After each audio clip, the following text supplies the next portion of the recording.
I ain't gonna lie, bro. This right here is a prime example of how egos in hip hop get out of control. Dudes really start beefing over the smallest things imaginable. The fact that someone even had to come out and apologize. The fact that sneak dissing was even part of this situation. That just shows how people can fall out over literally anything. Instead of looking at it like, yo, we both came from nothing. We both came from the dirt. We both made it out. Nah, it turns into who's bigger, who made it more, who's the GOAT. That mindset is ridiculous, bro. I'm being real with y'all. And let's be honest, this type of energy only really exists in hip hop.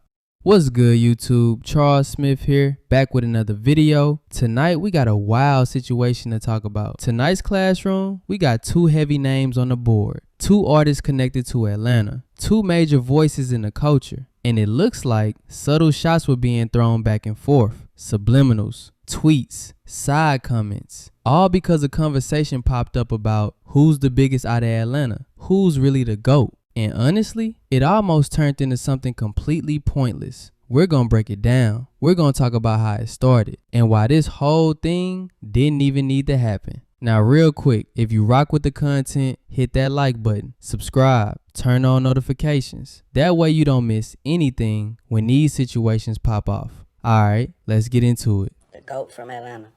Nigga, me, nigga. Yo, I ain't finna say no other nigga.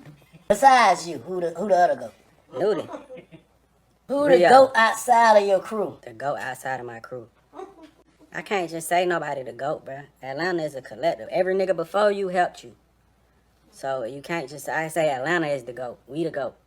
I can give you multiple niggas. I can't just give you one nigga. If I give you one nigga, there's gonna be ways that a nigga can discredit or say that, okay, but this nigga did all this. With the king to GOAT, that nigga got a street in every goddamn city. Let it go, man.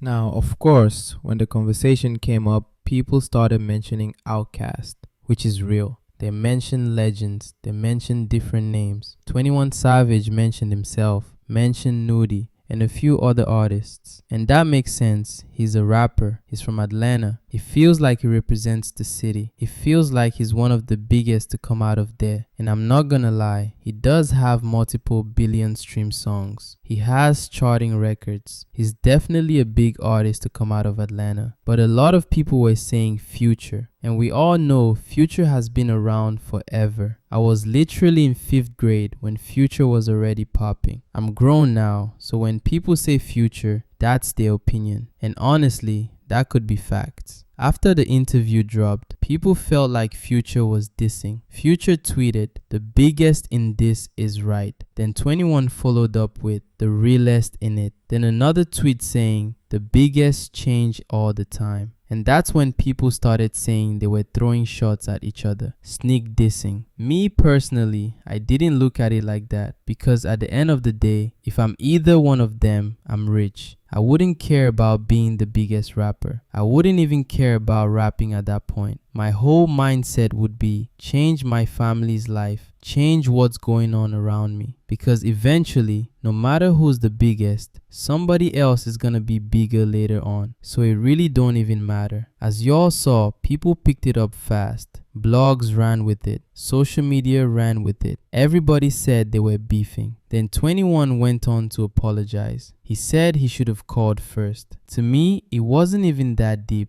I wouldn't have apologized. That's just his opinion. If you feel like you're the biggest, you're gonna say you're the biggest. It is what it is. Future responded back, called him his little brother. Some people said it was cool. Some people said 21 was scared. But this just shows how the internet tries to divide rappers and turn small situations into something big. The whole situation was dumb. It didn't need to be a big deal. After that, 21 started tweeting again, tagging different Atlanta rappers, trying to bring peace to the city. He started talking about situations that were handled behind closed doors, so the city wouldn't look bad and so the money wouldn't get messed up. He talked about standing by people even when there were rumors, because they were helping change lives. Regardless of how people feel about it, a lot of artists became millionaires. That's just facts. Then things really started getting uncomfortable. He started tagging people directly, bringing up old situations, calling out things that were swept under the rug. That's where people started having an issue. But at the same time, his point was clear. At the end of the day, we grown men. Street stuff don't lead to nothing good. The streets don't pay bills. The streets don't help careers. We've seen it happen before. Sales drop, momentum stops, duos fall apart, all over stuff that won't even matter in the long run. The fans don't really care, and none of this is gonna matter when life is over. That's the crazy part. That's really all it is. Y'all let me know how you feel about it.